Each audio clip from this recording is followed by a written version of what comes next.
ఉమ్మర్ గారు మన రోడ్డు మీద ఉన్నారు.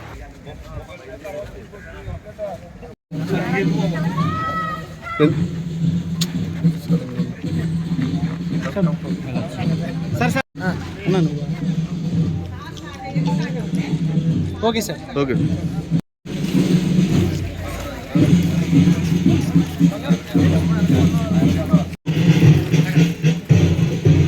తమ్ముడు తమ్ముడు లేకమ్మా.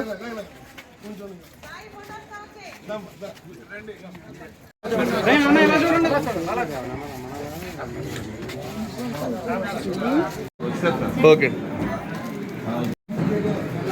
టీవీ రైట్ అండి సార్. ఒకసారి చూడండి సార్.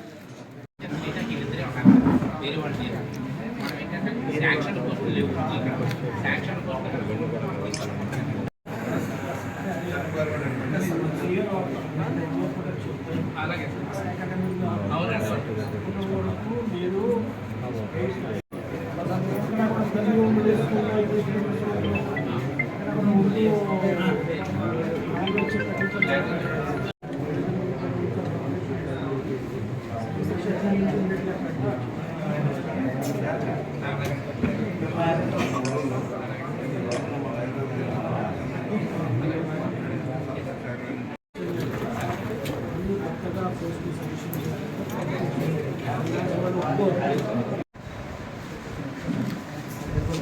నాటికీలలో విద్యా వ్యాప్తి పెంపొందించడానికి గతంలో చంద్రబాబు నాయుడు గారు ప్రత్యేక దృష్టి సారించారు.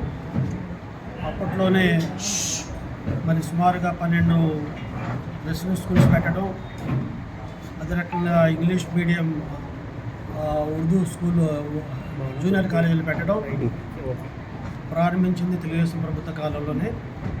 మళ్ళీ ఇప్పుడు రాష్ట్ర వ్యాప్తంగా ఉన్న ఉర్దూ మీడియం స్కూల్స్ కానీ, అప్పర్ ప్రైమరీ స్కూల్స్ కానీ, హై స్కూల్స్ కానీ, జూనియర్ కాలేజీలు కానీ, వీటిలో పిల్లల స్ట్రెంగ్త్ని పెంచి ఉర్దూ భాష వాళ్ళు నేర్చుకోవడానికి అవకాశం కల్పించే విధంగా ప్రయత్నం చేయాలనే నిశ్చయంతో ఉన్నాం. అందుకనే ఈరోజు స్కూళ్ళలో ఉర్దూ అనేది తప్పనిసరిగా నేర్చుకునే అవకాశం కల్పిస్తున్నాం. ఇంగ్లీష్ మీడియం ఈరోజు మోడర్న్ ఎడ్యుకేషన్ వచ్చిన తర్వాత ఇంగ్లీష్ మీడియంలో చదవాలనే ఆలోచన ప్రతి తల్లిదండ్రుల్లో వచ్చింది. ఆ రకంగా కాన్వెంట్లకు వెళ్ళి డబ్బులు భరించలేని ఫీజులు కట్టలేని పరిస్థితుల్లో ఇప్పుడు మున్సిపల్ స్కూల్లో కానీ, జెడ్పీ స్కూల్స్లో కానీ మరి అక్కడ ఇంగ్లీష్ మీడియము కూడా ప్రాధాన్యత ఇచ్చి మంచి ఇంగ్లీష్ మీడియంలో బోధన చెప్పే విషయంలో కూడా ఈ ప్రభుత్వం ముందుకు సాగుతుంది. అయితే ఎక్కడైతే ముస్లింలు ఉర్దూ మీడియంలో చదువుకోవాలనుకుంటున్నారో అక్కడ తప్పనిసరిగా ఉర్దూ మీడియం చదివించుకోవడానికి అవసరమైన ఉపాధ్యాయులను నియమించడానికి ఈనాడు ప్రయత్నం చేస్తున్నాం.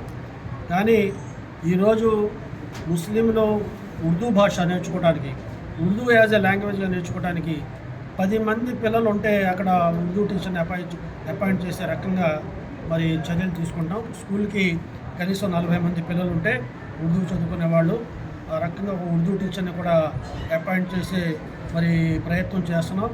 ఉర్దూ భాషకి ప్రాధాన్యత ఇస్తున్నాం. ఉర్దూ భాష చదువుకున్న వాళ్ళకి ప్రోత్సాహాలు ఇస్తున్నాం.